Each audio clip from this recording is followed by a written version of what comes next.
jak się to nazywało, spódniczka i kolerko czy coś takie jakieś, bez rękawniczek taki, taka kamizeleczka jak mężczyźni mieli. Nazywam się Stanisława Łoch. Przyjechałam z Łąkty Dolnej w 1963 roku do Krakowa, w Hucie mieszkałam. Pracowałam w zakładach obuwniczych Gromada, a potem w Celapop. Nazywam się Ewa Rosal, jestem kustoszką przy kolekcjach strojów i tkanin w Muzeum Etnograficznym w Krakowie. Mamy lekko ponad 16 000 obiektów. Oczywiście to są przeróżne obiekty. Czym to było? To była chusta, taka długa, 2,5 metrowa aż była. Ona miała frędzelki na końcu.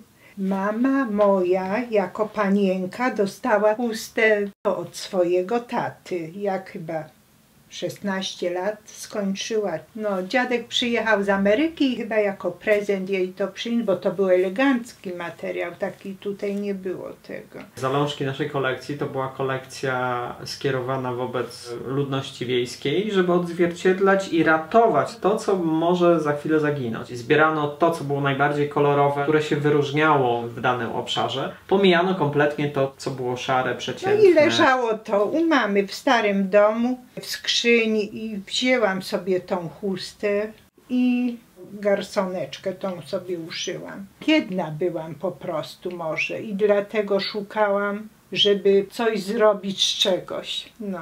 To, co mnie fascynuje, to jest spróbować właśnie wydobyć to, co jest dzisiaj interesującego.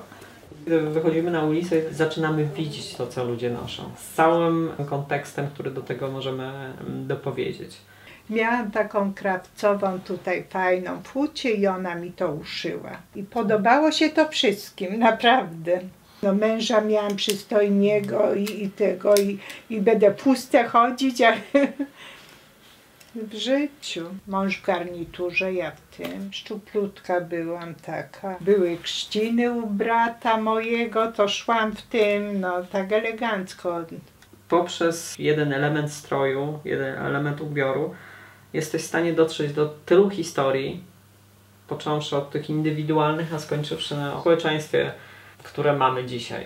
Mam jedną panią tu w klatce, to chodzi tak po wiejsku, to się tak wszyscy dziwią, bo chustkę zaciąga pod szyję. Co istotne, to ja myślę, że próba wyjścia poza te schematy myślenia, że my tylko i wyłącznie się zajmujemy strojem w taki sposób, w jaki do tej pory myślano o stroju ludowym, czyli będziemy te modelowe, piękne stroje pokazywać. To, w co się ubieramy, bardzo dużo o nas mówi. I to czytanie w ten sposób właśnie i strojów, i ludzi może być szalenie fascynującym zadaniem. Ale potem mąż mi z Niemiec przykupił aksamit i też miałam piękną sukienkę z aksamitu uszytą. Ale mi szkoda było tego wyrzucać, no bo przecież pamiątka po mamie była, że z chustki.